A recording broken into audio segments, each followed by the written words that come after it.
Hi everyone, this is Rob Watson, the module leader for TECH2503 Community Media Production, and this is a short overview of the topics that we'll be covering in this week's lecture, which is lecture number 15, and the title is Community Media Literacies. So what we're going to look at, I've made the PowerPoint presentations, there's clips and diagrams and images and things in that, and I've posted the lecture notes to the DMU Commons wiki. So if you go to wiki.our.dmu.ac.uk and search for the TECH2503 page and just scroll down to the lecture notes section. Excuse me. The idea this week is to kind of really think about some of the overarching ideas about what community media can do and how we kind of learn to engage with community media, and to engage with any kind of forms of media, or even to engage in our communities. All of social experience is learned. We learn it from each other, we learn it from the media, we learn it in a symbolically constructed world. And therefore, we need skills to be able to understand how and what we should do in that world. So we need to think about what our know-how is. And know-how is a really great concept because it combines the idea of not just knowing what we're doing, but it combines the idea with what it is we're actually going to do. You know, what are we going to achieve? How are we going to achieve it? Are great questions.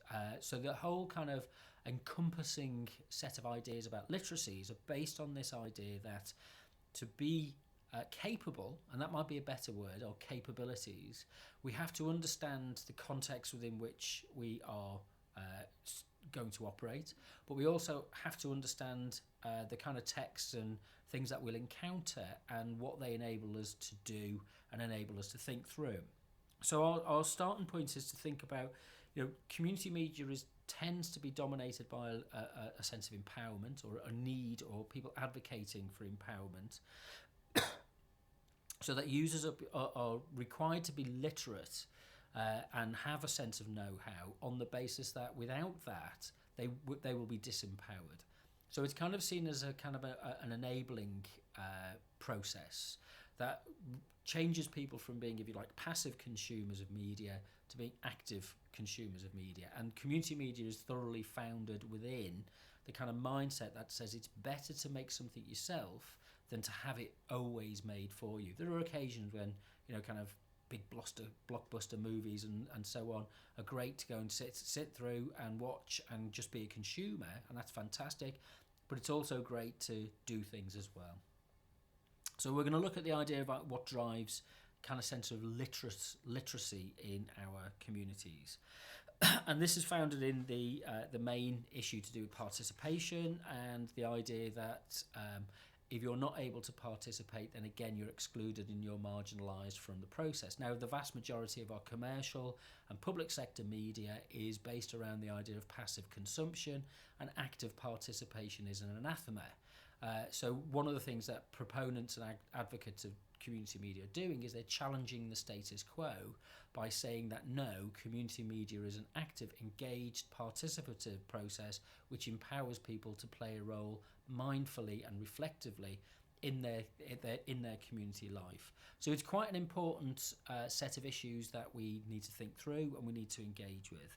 So where do the kind of skills and the kind of learning, what's the pattern that we should follow in terms of ensuring that we have the right kind of set of skills that are sustainable, that are ethically sound, that it encourages as wide a range of participation as possible, and thereby lowers the boundaries and lowers the barriers to entry and reduces the kind of boundaries. So it's based on a open boundaries and a media democracy kind of format.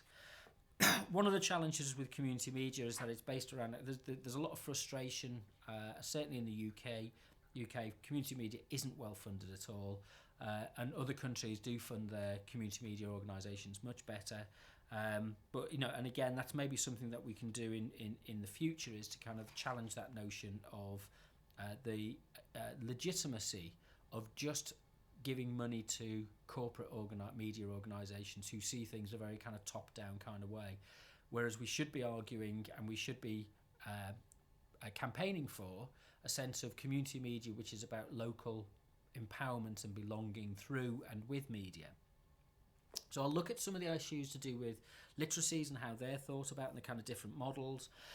We'll look at the kind of media models based around kind of the old transmission model of media, with kind of encoding and decoding at the heart of that, and a kind of sense of human life is information, if you like, and that all you need to do is to sort the information, and then human life will follow from that, whereas it's actually in practice the other way around. So we'll look at the idea of what it means to be a learner within community media, and what that kind of participative process challenges. So what's called the banking model of learning. We'll examine that, which we might have touched on before, and how the kind of forms and practices of media literacy that community media advocates are actually transformational, and that they lead to a sense of people belonging to a community of practice rather than just consumers. So there's a kind of participative process that's at play here, which takes people away from the kind of ready-made kind of forms of media and into something which is much more interesting, fluid and dynamic, and much more political. So the kind of politicised media, grassroots media, problem-posing, question-raising media. And it challenges the idea that there's any kind of absolute knowledge about the way that things should be or shouldn't be. So it's kind of critical thinking and thinking with a purpose. So what's the kind of, we think about this really in terms of a kind of disposition. What are the good critical thinking attributes that we should look at and model and use? And where do they lead us? What are the outcomes of when we adopt this kind of approach, in terms of what leads to a better society, a better community, a more sustainable, more equitable kind of community in which more people can get something out of it, rather than just a small, narrow elite who've traditionally had what they've had out of it. So it comes down to a kind of a sense of agitation for community media, and the idea that what our job is to do is to build the capabilities and the know-how of people within communities to represent themselves and not be represented by other people. So the notes are up on the wiki. There is some reading. There's a link to an article. Let's find out which one it is. I can see the link. Open a new tab. It's a paper which is... no, it's not. It's the Howley book, sorry. It's the Kevin Howley book, chapter 16. It's Sean Sober's Positioning Education Within Community Media, which is an interesting read, and I've used for the basis of most of the paper. I'll have a look for some viewing for us to watch. I've not posted anything yet. I need to kind of go back over some, map out some time and just find some examples. But I'll let you know by Thursday when that's available. Sorry, I've gone on quite a long time today, but I'll see you at the lecture on Thursday afternoon.